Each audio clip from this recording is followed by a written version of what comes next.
Boleiros na Rede, a nova sensação do esporte. Ô Fabiano, o que eu ia te perguntar é isso aí, você sempre trabalhou com o feminino ou, por exemplo, você jogava no vôlei masculino e quando parou, começou a jogar, a conduzir somente, se dedicar, já era vôlei masculino ou já era o feminino? Como é que foi esse início aí? Eu sempre trabalhei com o feminino, sempre trabalhei com o feminino. A única exceção que eu tive foi em 2008, que eu fui com o Zé Roberto para a Unisul, em Florianópolis. E aí eu fui como assistente lá para a Unisul e foi minha única experiência com voleibol masculino. Uhum. O resto sempre foi no feminino. Até nas escolinhas eu trabalhava com voleibol feminino. E é onde eu me sinto bem. É isso que eu ia te perguntar. Qual é a grande diferença que você vê e por que optou pelo feminino? Eu acho que o desafio é maior, cara. O desafio do feminino é maior. O masculino se resolve muito mais fácil. Quando eu digo se resolve muito mais fácil, eles brigam a gente. Você pode pegar se vocês jogam voleibol, jogam futebol, não sei o quê. Você briga com o cara que tá do teu lado, daqui 10 minutos você tá tomando cerveja do lado com ele. Não tem isso. Verdade. No feminino, elas brigam, fica aquela birrinha, fica aquele negocinho, você tem que intermediar, então o desafio é outro, né?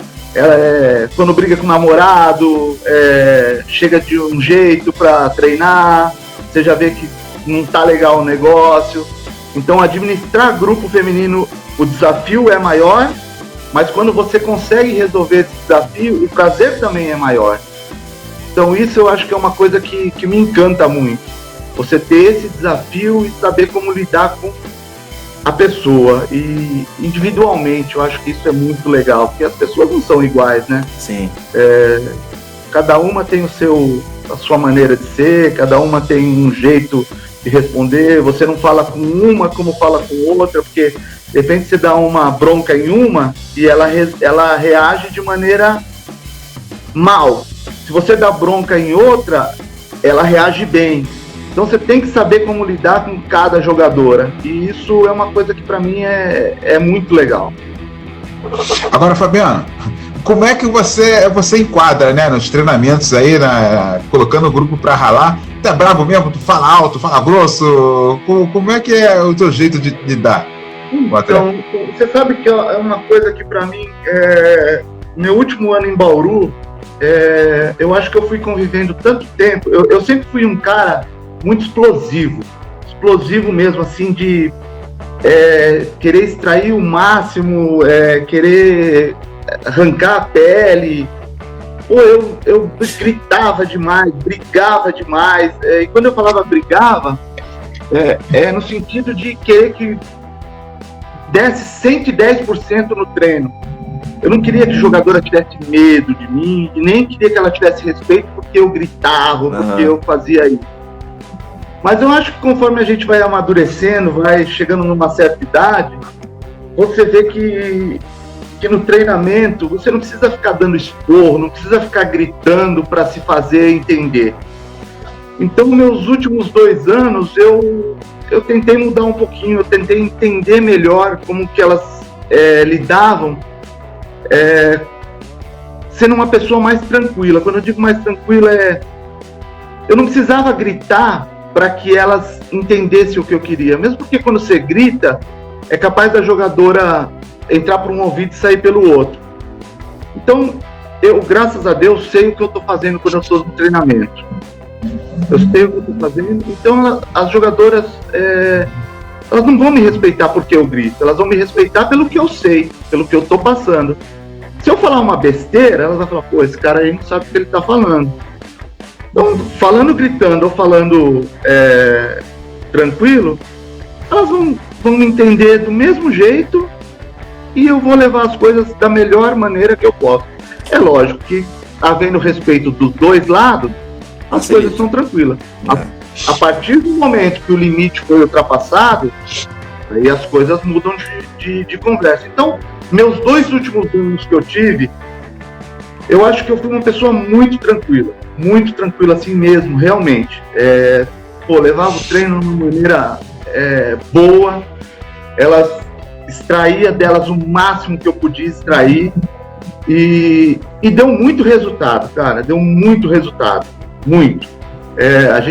O treino era legal, o grupo gostava de estar junto, quando não estava junto sentia falta.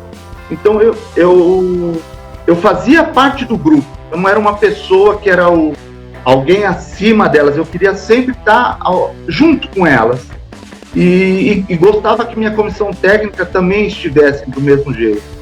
Então, quando o Ricardo fala aí que eu sou formador de grupo, é exatamente isso que eu gosto de ser. Eu gosto de formar grupos que tenham o mesmo objetivo, que reme para o mesmo lado, que não se desgarre, que eu tenha 14, 15, 16 jogadoras, mas que todas se sintam importantes, que não tenha 6 titulares e as outras treinem diferente. Então, quando treina 16, 15, não importa quantas eu tenha, elas treinam o mesmo treino, independente se o time é titular, se o time é reserva, elas vão treinar o mesmo treino. Trazer as mensagens aqui do pessoal. As mensagens do pessoal aqui. O seu irmão tá na live, o Marcos, já me apontaram que ele tá vendo aqui. Ih, rapaz, tá. Bigode grosso, hein, parceiro? O Aldo tá dizendo exatamente aqui que você gosta de dar treino, isso é o teu diferencial também. Deixa eu ver, tem mensagens aqui que o pessoal deixou perguntas aqui para você também, ó. O próprio Aldo falou, o vôlei trouxe muitas mudanças durante o tempo. Qual delas foi a que mais trouxe a evolução do jogo? Cara, você sabe que eu acho que a entrada do líbero foi uma coisa muito importante. Eu acho que evoluiu muito o voleibol, porque ficou um jogo mais de defesa. Eu tô falando isso principalmente no feminino, e o masculino trouxe isso. Acho que o Bernardinho trouxe isso pro masculino.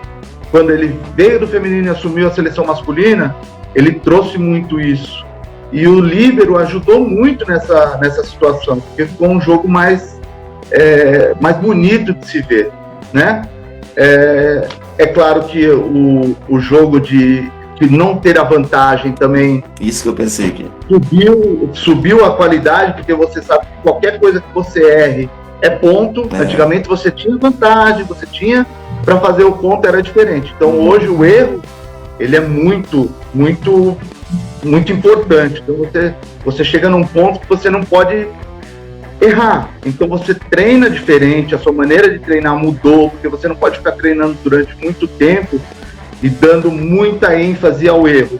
Porque quando chega um momento que as meninas cansam, você começa a treinar o erro, aí o teu treino já não está valendo mais a pena. Então acho que a entrada do líbero e a entrada e a mudança da pontuação sem a vantagem, eu acho que foi uma grande mudança pro voleibol. Deu um tchauzinho ali, foi pra filhinha dele, Erasmo, que tava aparecendo ali. Essa aqui não pode aparecer, cara. Essa aqui vai ser atriz. E vai ser atriz, isso que eu ia perguntar, vai seguir os caminhos aí do papai do vôlei, não? Cara, a gente quer, mas ela já tá na ginástica rítmica, cara. Porra, que legal! Ela já tem a primeira competição. Pai e a mãe já estão com o coração na boca. Ó, o Lobo mandou uma mensagem para você, ó. Fabiano, monstro, excelente profissional. Um grande abraço do jogador Lobo.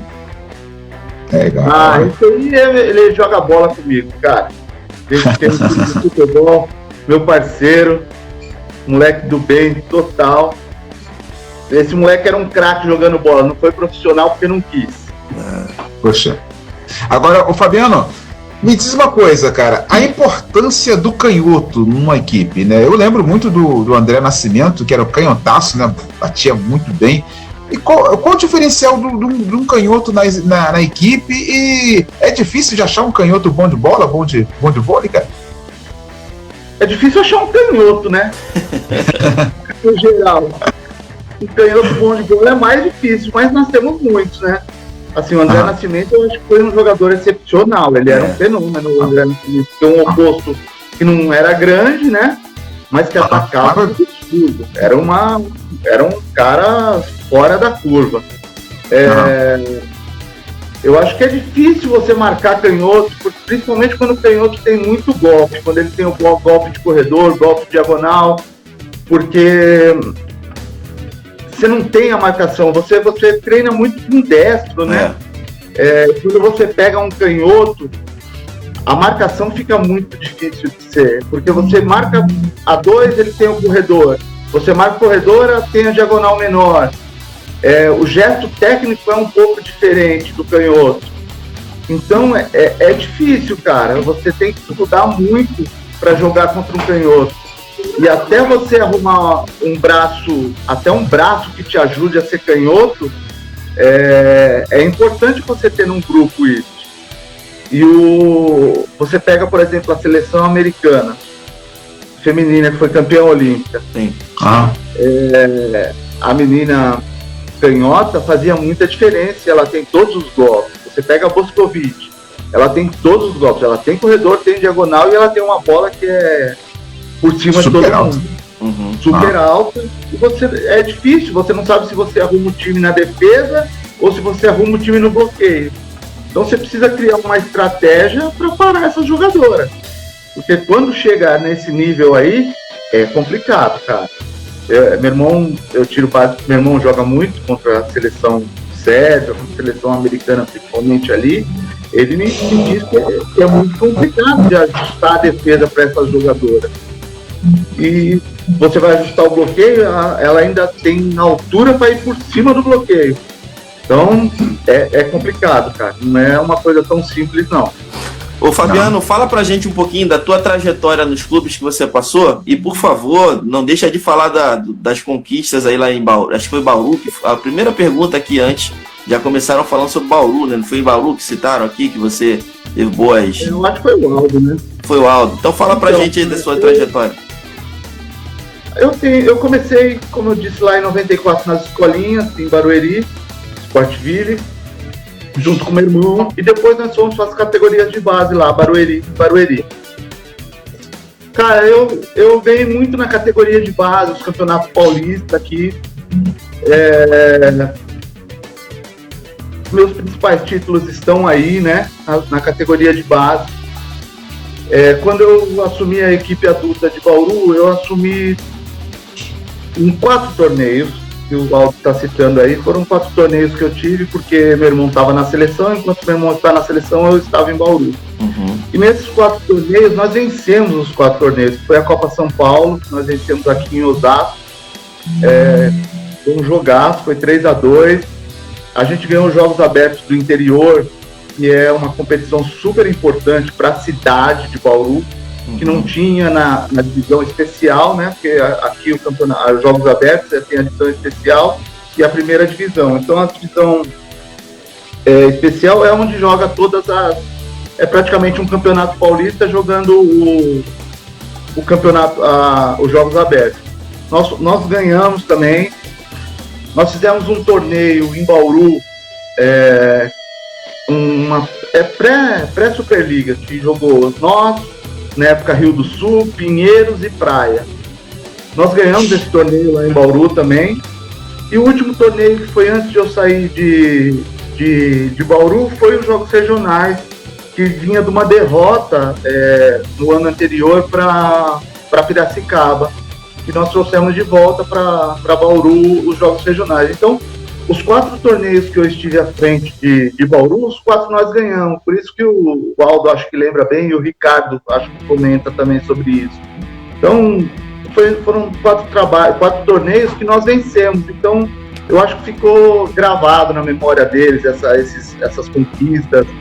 E para mim também foi muito importante, porque você sair como técnico, jogando 4 torneios e vencendo os 4 torneios, eu acho que foi muito importante. Fizemos uma Superliga maravilhosa, com o investimento que nós tínhamos. E aí meu irmão já era o técnico. Nós fizemos uma Superliga incrível. Paramos no Minas, mas com um jogo lá em Minas, 3-2, onde a gente estava ganhando 15 set de 10-1 e acabamos perdendo 7, cara. Caramba! Foi uma coisa que foi muito pra nós. Tava Agora é isso. 10-1 tie-break para nós, e ali a gente podia ter entrado numa semifinal de Superliga com Minas, que tinha um dobro do investimento do que nós tínhamos. Acabamos terminando em 5º lugar, mas foi uma Superliga maravilhosa para nós, porque o investimento era realmente muito menor. Bauru começando ainda, era 2º ano, vindo de uma Superliga B, então foi importante para nós. Então minha passagem em Bauru foi muito legal, cara. Se candidata a vereador, a prefeito de Bauru, ele ganha, Erasmo. Naquela época lá. Naquela época a moral. Mas a memória do brasileiro é curta. Poxa vida, é verdade. E seleção brasileira, seleção feminina, como é que foi? Então, na seleção, eu sempre trabalhei na Sportville, como eu disse, que é o centro de treinamento Zé Roberto. E ali eu trabalhei com mais de 10 anos com ele. E quando o Zé assumiu a seleção em 2005, ele quis montar uma comissão técnica onde todos pudessem ajudar, tanto dando treino, como puder, porque nas viagens acaba indo uma comissão técnica menor, né? Reduzido. Vai só o preparador, assistente, preparador, médico, fisioterapeuta. Então toda essa comissão técnica poderia ajudar no treinamento quando estivesse fora do país. Uhum. E o Zé me fez o convite para trabalhar como estatístico na seleção. E eu aceitei, porque era uma oportunidade incrível para mim. E foram 2, 3 anos que eu tive na seleção. Desses 3 anos que nós tivemos lá, que eu estive lá, foram 11 torneios, 11 campeonatos, nós ganhamos 10. Perdemos aquele Mundial para a Rússia, que foi 2006, no tie-break ali, apertadinho. Foi dolorido demais. Então, minha passagem na seleção foi importantíssima para o meu desenvolvimento. Eu tive contato com as melhores jogadoras do país. O treinamento é diferenciado, porque eleva muito o nível, né? Uhum. 14 jogadoras, são as melhores 14 jogadoras do país. Então você vê a forma de treinar, a maneira como se treina. Então ajudou muito na minha formação como técnico. E foi essencial para mim. Então foram anos válidos, super válidos. Eu tive uma outra experiência, que foi trabalhar como estatístico, que é uma coisa que é importantíssima hoje no voleibol. Ninguém trabalha sem estatística, sem poder ver vídeos, sem poder ter os números. Eles são importantes também, fazem parte do voleibol. Então foi uma outra área que só contribuiu para mim. Então a seleção brasileira foi importante na minha formação como técnico. Boleiros na Rede.